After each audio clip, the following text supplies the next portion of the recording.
What's going on, y'all? It's Cone back here again today with another video, and today I want to talk for a bit about Victor Wembanyama. As I'm sure most of you know, Vic was one of the single most hyped up draft prospects ever coming into the draft, and even for years beforehand while he was still playing overseas and years away from being draft eligible, there were people saying that Vic was going to be the best player of all time, a Hall of Famer, an all-time great, and that he was going to go down as the single best draft prospect we have ever seen.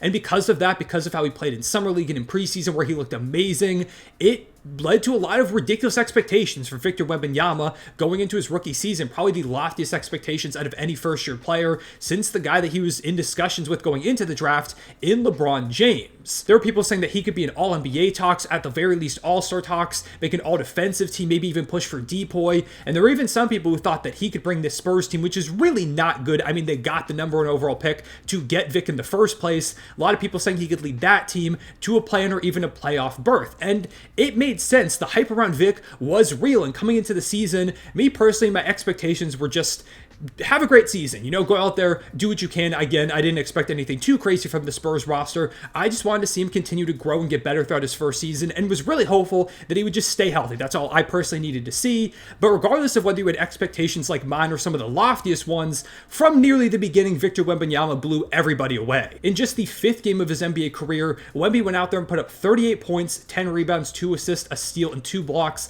on 15 of 26 shooting in a double-digit win over the Phoenix Suns, who are a lot of people's pick to come out of the West coming into the season.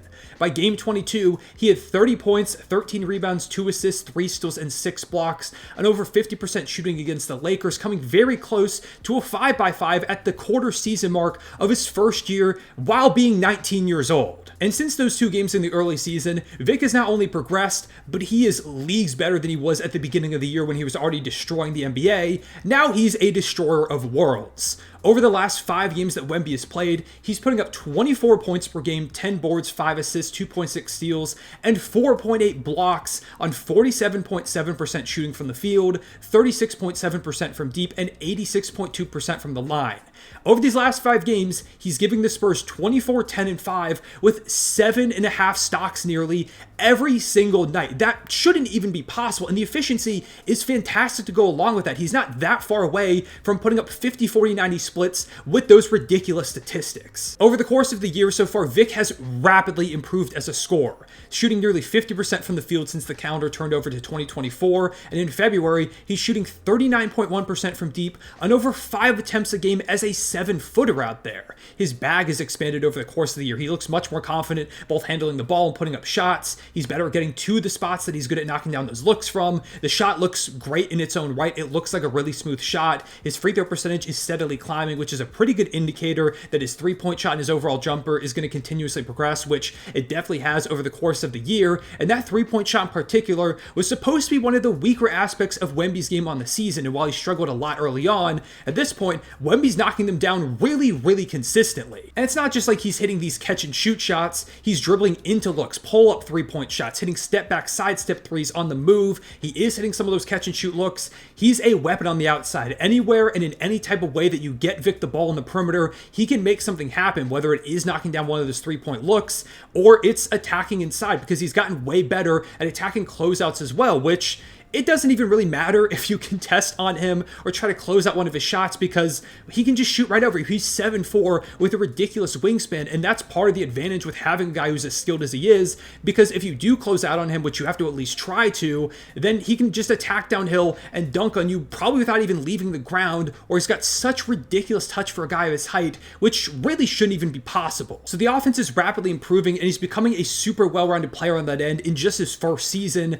But then there's the defense, which was going to be his calling card coming into the season. And the more that I've watched Wemby over the course of the season and taken a look at some of the numbers, I feel somewhat confident that if he stays fully healthy, Wemby can very well go down as the single most game-breaking defender in the history of the sport. If you don't believe me, watch him out there. He makes a lot of really good NBA players look like they're JV guys compared to him on varsity. He's currently leading the league in blocks as a rookie and is averaging the 6th most blocks per game by a rookie ever, and he's doing it in a three-point, outside shooting heavy era, unlike a lot of the guys ahead of him. The only other player that's averaged 2.5 blocks or more as a rookie this century is Chet Holmgren this season. Nobody's really putting up those numbers in their first year. The last time someone had 3 blocks per game as a rookie was 30 years ago when Alonzo Mourning and Shaq did it at the same time in their debut seasons. He's also just one of 4 rookies to ever average 4 more stocks per game. That's steals and blocks combined. And he joined Shaquille O'Neal, David Robinson, and Manute Bol. And Manute Bol is an anomaly because he was putting up over 5 blocks per game in his rookie campaign. He was ridiculous. He is amongst some of the best defenders of all time in his rookie season. We are talking about the elite of the elite company.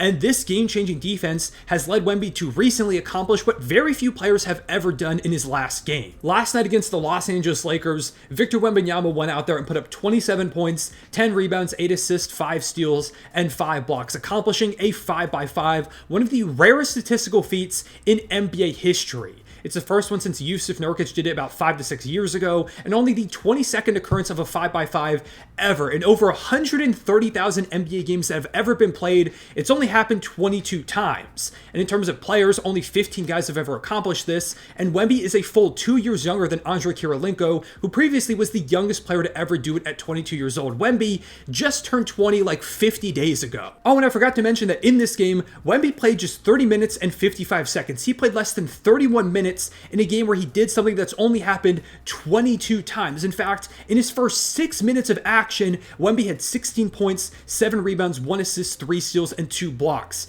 He was already getting close in 6 minutes of gameplay. But you know what the craziest part of him making history here was? He was a single assist away from doing it the literal night before. Him doing this against the Lakers was the second half of a back-to-back, and in the first half of it against Sacramento, he had 19 points, 13 rebounds, 4 assists, 5 steals, and 5 blocks. He was a single dime away from doing something twice in a row in 2 days as a 20-year-old rookie that's only been done in roughly 0.0001% of NBA games ever. We're not just talking about Wemby breaking the NBA right now. He is seemingly going to shatter the record books. He is going to go down as one of the greatest defenders ever, and him becoming the best defensive player in the history of the sport feels very realistic. And if he was only doing this defensive stuff, he would be terrifying in his own right, but he's also a 7'4" guy that can handle the ball, shoot threes, and he's becoming more and more efficient. He's getting more and more confident. He doesn't even have great teammates around him at this point. It's a genuine problem for the rest of the NBA. And this is what I'm referring to when I talk about the Victor Wembanyama problem, which I believe is going to be the title of this video. The problem doesn't have anything to do with Victor. The problem is for the rest of the league. I don't know what you're going to be able to do against Victor Wembanyama in his prime, because keep in mind, this is likely the worst that Vic is ever going to be.